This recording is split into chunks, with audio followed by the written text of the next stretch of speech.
बिहार विधानसभा का वह विधायक जो कहता था कि एक ही आदमी को बार बार चुनाव क्यों लड़ना चाहिए, नए लोगों को भी मौका देना चाहिए।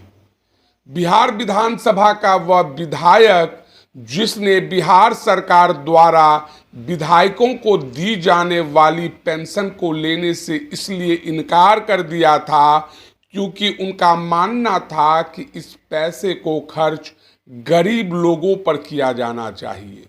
बिहार विधानसभा का वह विधायक जो लालू यादव और नीतीश कुमार को भी किसी भी जगह किसी के सामने डांट दिया करता था तो लालू नीतीश की पैंट गीली हो जाती थी। बिहार विधानसभा का वह विधायक जिसे राम मनोहर लोहिया ने गांधी की उपाधि दी थी। नमस्कार, आप देख रहे हैं dailyBihar.com और मैं हूं रोशन झा। आज 10 अक्टूबर है। आज ही के दिन बिहार विधानसभा के विधायक राम इकबाल वर्षी की पुण्यतिथि है।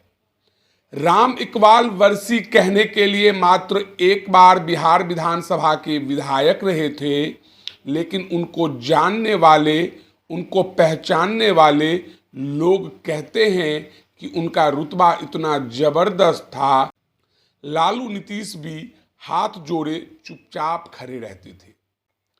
साल 2008 की बात है। ठंड का मौसम था। पूर्व केंद्रीय मंत्री कांति सिंह के दिल्ली स्थित आवास पर नेताओं का जमावड़ा लगा था। अवसर था पूर्व केंद्रीय मंत्री के पोते का जन्मदिन।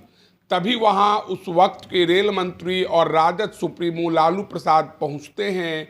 भीड़ के बीच राम इकबाल वर्षी किनारे कुर्सी पर बैठे थे। लालू की नजर पड़ती है और अभिवादन करने पहुंच जाते हैं। भैया कैसे हैं? कपकपाती आवाज में उधर से ठीक है का जवाब आता है। लालू उनके बगल की कुर्सी पर बैठ जाते हैं और बातचीत करना शुरू करते हैं, लेकिन उन्होंने लालू की किसी बात का जवाब देने के बजाय सवाल दागने शुरू कर दिए। तुम्हारे बंगले के पास लोग जाते हैं तो तुम पुलिस से उनकी पिटाई करवाते हो। लोगों को तुगलक रोड स्थित बस स्टैंड पर बैठने तक नहीं देते। जिन लोगों पर तुम लाठी चलवा रहे हो वही तुम्हें यहां तक पहुंचाया है। राम इकबाल वर्षी के सवालों और डांट से लालू यादव को ठंड में भी पसीने आने लगता है। तपाक से सवालों को इधर उधर की बातों में उलझाने लगते हैं। कहते हैं, भैया आप यही रहते हैं, मेरे घर से गाय का दूध क्यों नहीं मंगाते? फिर लालू यादव अपने सहकर्मियों को आदेश देते हैं, भैया के लिए प्रतिदिन दूध आना चाहिए। त्रिवेणी सिंह राम इकबाल वर्षी से जुड़ा यह किस्सा सुनाते हुए हंस पड़ते हैं और कहते हैं कि उस वक्त मैं भी वहां मौजूद था। अगर इकबाल वर्षी से जुड़ी बातें करने बैठेंगे तो सुबह से शाम हो जाएगी।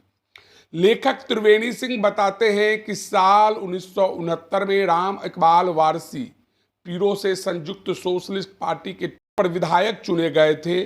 साल 1972 में भी वह पीरो से ही चुनाव लड़े, लेकिन उनका तीसरा स्थान रहा। इसके बाद उन्होंने कोई चुनाव नहीं लड़ा। साल 1977 में उन्हें जनता पार्टी का टिकट ऑफर किया था। जनता पार्टी का टिकट उन दिनों जीत की गारंटी माना जाता था। इसके बावजूद राम इकबाल ने चुनाव लड़ने से साफ इनकार कर दिया था। उनका कहना था कि एक ही व्यक्ति बार बार चुनाव क्यों लड़ेगा, किसी और को मौका मिले, कोई और लड़े। इसके बाद राम इकबाल वर्षी की जगह रघुपति गोप को टिकट मिला और वह जीते भी। त्रिवेणी सिंह बताते हैं कि राम इकबाल वर्षी को राम इकबाल सिंह नाम डॉक्टर राम मनोहर लोहिया ने दिया था। लोहिया ऐसे नेता थे जो ना तो अपनी चापलूसी सुनना चाहते थे और ना ही किसी को महज खुश करने के लिए ऐसा कोई नाम देते थे। जो लोग लोहिया को जानते रहे हैं उन लोगों ने यह मान लिया था कि यदि लोहिया ने राम इकबाल जी को पीरो का गांधी कहा था तो जरूर राम इकबाल में कोई बात रही होगी। दरअसल जब राम इकबाल वर्षी विधायक थे तब उनके निर्वाचन क्षेत्र के कुरमुड़ी गांव में मकान निर्माण के दौरान जमीन को लेकर विवाद हो गया। जानकारी मिलने के बाद वह कुरमुड़ी गांव पहुंचे। इस दौरान वहां गुस्साए लोगों ने उन पर कई लाठियां बरसाई, लेकिन विधायक वर्षी ने गांधीवादी तरीका अपनाया। लाठियां खाने के बाद भी उन्होंने कोई जवाब नहीं दिया। बाद में किसी कार्यक्रम के दौरान समाजवादी नेता राम मनोहर लोहिया को इसकी जानकारी मिली।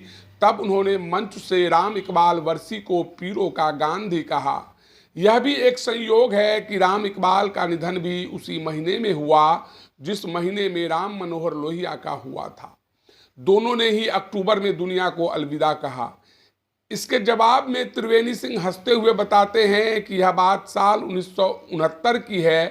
राम इकबाल वर्षी बिहार विधानसभा में बोल रहे थे। इस दौरान उन्हें लगा कि स्पीकर राम नारायण मंडल उनकी बातों पर ध्यान नहीं दे रहे हैं। इस पर राम इकबाल अपने गमछे को लपेटकर गोला बनाया और फिर उसे अपनी सीट पर से ही स्पीकर राम नारायण मंडल की सीट की तरफ उछाल दिया। इसके बाद जब स्पीकर राम नारायण मंडल ने कहा कि माननीय सदस्य गमछा क्यों फेंक रहे हैं, इस पर राम इकबाल ने जवाब दिया, आपका ध्यान मेरी तरफ नहीं है तो क्या करूं, ऐसे में गमछा नहीं तो क्या जूता फेंकता। पीरों से पूर्व राजद उम्मीदवार रह चुके समाजवादी नेता त्रिवेणी सिंह कहते हैं, मैं उन कार्यकर्ताओं में शुमार रहा जिसका राम इकबाल वर्षी से आजीवन संबंध रहा। दर्जनों बार वो मेरे घर आए और एक नहीं कई कई दिनों तक रहे। अगर 2-3 महीने के अंदर उनसे मेरी मुलाकात नहीं होती थी तो वो खुद मेरे घर आ जाया करते थे। त्रिवेणी सिंह पहले हंसते हैं और बताते हैं कि साल 1995 की बात है। मैं समाजवादी पार्टी के टिकट पर पीरों से चुनाव लड़ रहा था। इसी सीट पर जनता दल से कांति सिंह चुनाव मैदान में उतरी थी। राम इकबाल वर्षी हमेशा महिलाओं की बराबरी की बात करते।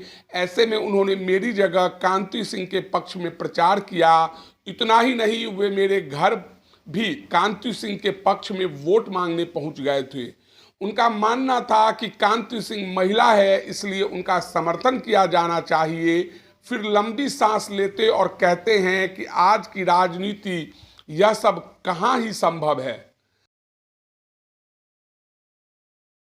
राम इकबाल वर्षी और उनका परिवार ने अभावों में गुजर बसर की, लेकिन पूर्व विधायक के नाम पर सरकार की ओर से मिलने वाले पेंशन को लालच का ठीकरा बताकर उसे लेने से साफ इनकार कर दिया।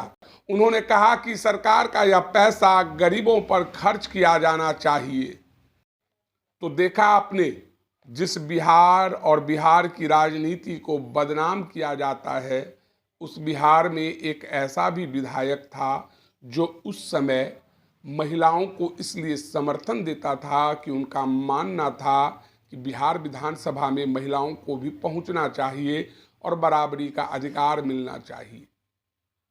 तो बहरहाल इस वीडियो में इतना ही। अगर आप हमारा यह वीडियो YouTube पर देख रहे हैं तो सब्सक्राइब कर लें, फेसबुक पर देख रहे हैं तो हमारे पेज को लाइक करें। धन्यवाद।